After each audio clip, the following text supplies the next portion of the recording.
Opa, meus amigos e irmãos, a graça e a paz. Hoje eu quero falar sobre um assunto bem relevante. Eu quero trazer aqui para vocês um assunto sobre uma das mais tradicionais festas judaicas, que também é celebrada pelos judeus messiânicos. E eu quero falar sobre o Yom Kippur. Creio que muita gente já ouviu falar, mas assim tem dúvidas sobre algumas coisas. O Yom Kippur é uma das festas sagradas do calendário judaico, mais conhecido como o Dia da Expiação. O Yom Kippur é o dia do arrependimento, o dia mais sagrado no calendário judaico. Como descrito como Shabat de descanso solene. Na Torá, quem não sabe, a Torá é a mesma coisa que o Pentateuco dos cristãos falam, né? Os 5 primeiros livros da Bíblia, no Antigo Testamento. E o Yom Kippur é basicamente um dia de jejum, uma oração e reflexão. O Yom Kippur é um dos pontos mais altos de um período de tempo durante o mês de Elul, no qual os judeus são obrigados a fazer um balanço de suas vidas, pedirem perdão a amigos e familiares e dar passos para aperfeiçoar para o próximo ano. Esse ano de 2007 que nós estamos, eles acabaram de comemorar o ano 5.778, né? Nosso calendário é diferente do calendário judaico, né? Nós temos o calendário gregoriano, é diferente do calendário judaico. Então, basicamente é isso. O Yom Kippur é o dia do arrependimento, um dia de expiação. E o que é feito nesse dia? É observado por um período de 25 horas. É um jejum de 25 horas que começa no pôr do sol e termina no pôr do sol do dia posterior.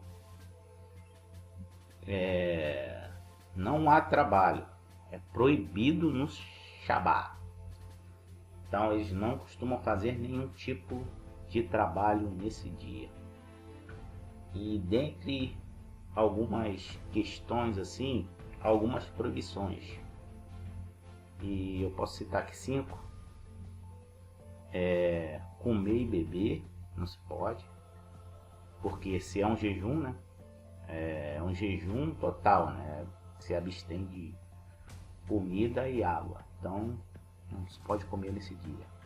Banho, unção do corpo com óleo, vestir sapatos de couro e com certeza a relação sexual, né? Porque não tem cabimento você fazer um jejum, né, nesse dia e você está com relações sexuais, né? É um dia separado aí, dedicado a você com Deus. Também existe 5 tipos de serviço, geralmente que são feitos na sinagoga ao longo do Yom Kippur, né? Tem o serviço noturno, que é focado na confissão do cantor, em nome da comunidade, né? É o Kol Nidrei, provavelmente seja isso, que eu não sou, o hebraico não é a minha área, né? O serviço pela manhã, o Shakrit, Musaf, serviço adicional. Insha, serviço da tarde. Nihal, o serviço de fechamento. E tem um costume de celebrar um memorial para quem morreu neste ano. Como parte do serviço da manhã, o serviço do Yom Kippur, há muitas recitações, Vidui, as confissões que são feitas ali. É uma lista de transgressões das quais se pedem perdão pelo que foi cometido no ano que passou, e o que vai também se adentrar. Pela tradição dos judeus, eles acreditam que depois de julgar uma pessoa por suas ações no ano que se passou, Deus ele decide quem será selado no livro da vida. É aquilo, para quem viverá por mais um ano e quem morrerá, Quer dizer, eles colocam como base assim de quem vai viver e quem vai morrer pelos atos que foram cometidos naquele ano. Alguns usam assim o dia como um momento para refletir sobre o que eles querem fazer diferente nesse ano. Algumas atitudes, algumas coisas referidas a Deus, a prática do bem, a voluntariedade, as ofertas para o povo. Então aí a bondade, a benignidade, Então o favor por algumas pessoas. Algumas pessoas costumam nesse dia, eles têm o costume de usar o branco, que simboliza uma pureza, um dia puro, pureza do dia. Geralmente nesse dia tem um tipo de alimentação diferenciada. E eu estava pesquisando e eu vi que há dois tipos de refeições que são associadas ao dia da expiação. Uma refeição é pré-rápida e a refeição rápida. É claro que durante o período de jejum não é permitido nenhum alimento ou bebida, já que é um jejum que eles, como foi dito agora há pouco, é praticamente 25 horas de jejum, de dedicação às orações. Então, nesse período não se pode comer nem beber. Mas dentre essas refeições há um arroz, um kreplach, um bolinho de massa, e o challah é um mergulhado em mel. É umas dentre assim as comidas que eles costumam fazer. O Yom Kippur ele ocorre assim 10 dias após o Rosh Hashanah, e geralmente também se come frango ou peixe. Essas refeições geralmente devem ser preparadas com pouco sal, por causa da desidratação durante o jejum. Então é bom se abster um pouco, ou comer um pouco de sal, justamente por causa do tempo que eles ficam de jejum. O importante também é beber muita água, é claro. As refeições rápidas, elas consistem em alimentos de alto teor de carboidratos, tipo assim, pudim de macarrão, soufflé, ovo, queijo e algumas outras alimentos aí. E também no Yom Kippur há um tipo de saudação, que eles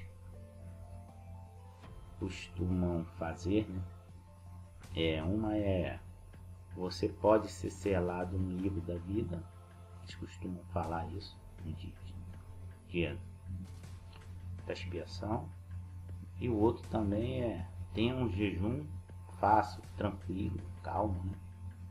Então, uma das saudações que eles costumam fazer. E esse Yom Kippur, o dia da expiação, ele está lá em Levítico, né? Capítulo 16, do 1 ao 34. Então ali Deus deu uma direção, né, a Moisés, a Arão, e você depois dá uma olhadinha lá. Vou deixar agora alguns versículos, né, falam a respeito de onde se foi dada esse dia da expiação, o que foi feito na época, né, do tabernáculo, no dia da expiação. Então, em Levítico 16, lá, apesar dos sacrifícios feitos durante o ano pelos membros da congregação de Israel, pelos próprios sacerdotes ali, né, ficavam os pecados e que exigiam expiação, né, para que houvesse um relacionamento com Deus e seu povo. Era um relacionamento que o povo tinha que ter uma vez por ano com Deus, né, pela expiação do pecado, né. Eles tiravam esse dia para entregar a Deus todos os pecados cometidos naquele ano que passou. Por isso que houve esse dia, né? Podemos dizer que foi um ritual, né, executado pelo sumo sacerdote, fazendo tipo uma reconciliação, né, da nação, do povo, né, com o seu Deus, né, reconhecimento da nação com seu Deus. E dentro desses versículos do 1 ao 34, Arão, como sumo sacerdote, ele tinha algumas observâncias, restrições e algumas permissões que ele deveria observar, né? Umas era de não entrar no santuário todo o tempo, né? Ele poderia estar toda hora entrando no santuário, né? Arão, ele não tinha permissão para entrar no lugar santo por trás do véu, né? A entrada, como eu disse, né, só deveria ser feita ali uma vez por ano, né? Você lê no versículo 2, né? Uma vez que o sacerdote ele tinha que, né, ser purificado antes de oferecer o sacrifício do povo. Tinha um ritual que ele deveria cumprir, né? E ele tinha que trazer um novilho, né, como oferta pelo pecado, e um carneiro como uma oferta queimada. Do povo tinha que tomar 2 bodes para oferta, né, do pecado, e um carneiro para oferta queimada, para ser oferecida pelo povo.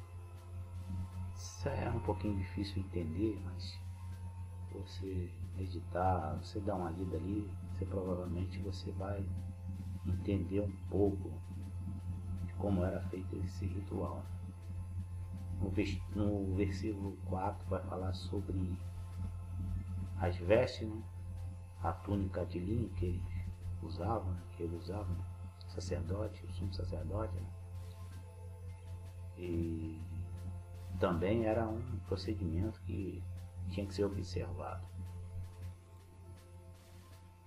Essa veste, né, depois ele ter feito, deveria ser lavada, e o sacerdote ele usava essas vestes, né, para que eles pudessem, se você ler o versículo 4, você vai entender o que quer dizer essas vestes, né. Arão também tinha que trazer um novilho, sua oferta, né, um novilho deveria ser uma oferta pelo pecado do sacerdote e da sua família. Era uma obrigação de Arão também oferecer ali um novilho como oferta pelo pecado dele, né? E de sua família, sacerdote, né?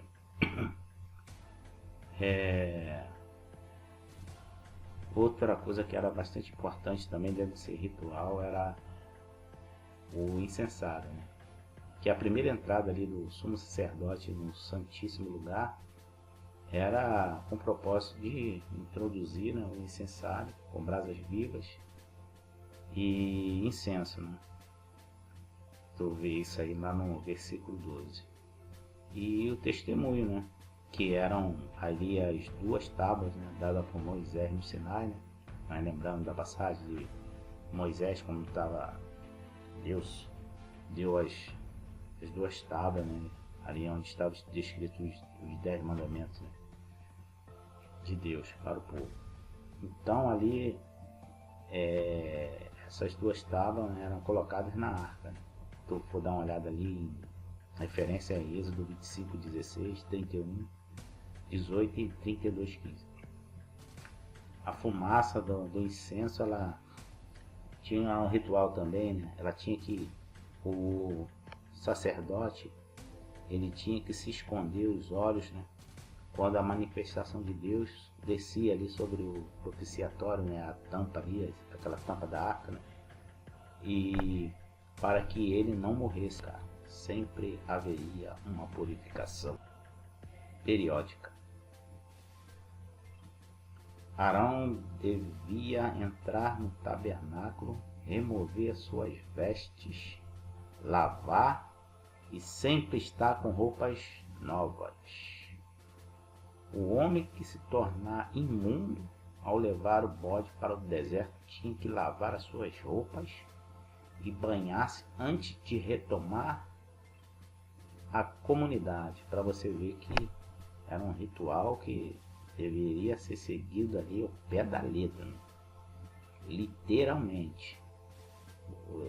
Era uma época assim de que o povo tinha que se doar mesmo a Deus, né? Reconhecer mesmo que ele era o Deus e ali cumprir.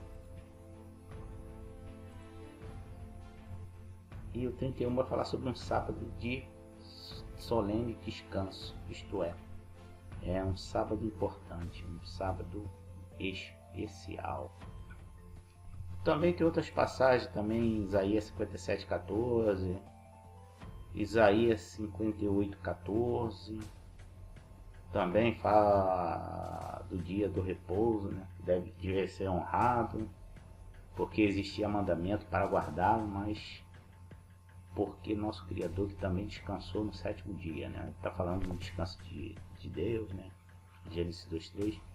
Então, tinha umas prioridades, né, para com ela, né, a família, unir-se à família, e o descanso físico e espiritual, né, para adorar a Deus e refletir, fazer uma reflexão diária daquele ritual que era feito, né, o dia do perdão. Vou deixar também só uma menção aqui aos judeus messiânicos. Eles também, como eles acreditam que Jesus é o Messias, né? Yeshua HaMashiach, né? Eles também deixaram eu fui pesquisar, eles também deixaram uma passagem que há numa epístola aos Coríntios, no capítulo 5, do 10 ao 21. E é interessante porque tem essa passagem que fala da vida eterna, né? Sobre a vida eterna, que o dia da expiação é relacionado também ao Messias, né? Que fala sobre a vida eterna, um dom gratuito apoiado na graça de Deus. Cada um de nós seremos julgados por Cristo. Esse julgamento é recompensa pela forma que nós tenhamos vivido, né? A forma que nós costumamos viver, né? A graça de Deus na salvação é uma libertação que não nos libera da obediência, né? Nós devemos obedecer aos mandamentos do Senhor também, né? Então todo cristão deve prestar contas da forma que eles agem, que vivem. Então isso é importante entender isso também, segundo essa visão do Messias, né? De Yeshua, né? E eu queria deixar também só o versículo 21 desse, que é interessante aqui para a gente finalizar, que ele praticamente vai dizer que quando nós confiamos em Cristo, nossos pecados são justificados. Nosso pecado foi vertido em Cristo, qual foi quando ele foi crucificado, né? Quando ele foi crucificado naquela cruz, o nosso pecado ali foi expiado. Mas esse Deus, ele trocou a justiça, né? Ele deu o seu filho por nossos pecados, por algo que não vale nada. Interessante, né? Deus deu seu filho por algo que não valia nada na nossa vida, né? Nós não somos merecedores, né? Por isso, meus irmãos, nós devemos ser agradecidos a Deus pelo que ele fez, né? Foi um ato assim maravilhoso, né? Deus dava seu filho por nossas vidas, né? Queria aqui deixar esse pequeno ensinamento, né? Acredito que pode ser útil a muitos, né? Um pouco esclarecedor, né? Eu não sou assim especialista no hebraico, nem assim conhecedor, né? Mas a gente, quando estuda, né, a gente procura se aperfeiçoar, né? E é bom a gente sempre estar lendo, porque a gente aprende coisas novas, né? Então vamos aí continuar essa pegada, né? Se aproximar mais de Deus, entregar nossa vida ao Senhor. Eu quero aqui agradecer a todos e deixar aí esse estudo do Yom Kippur para todos os irmãos. Obrigado aí, até a próxima.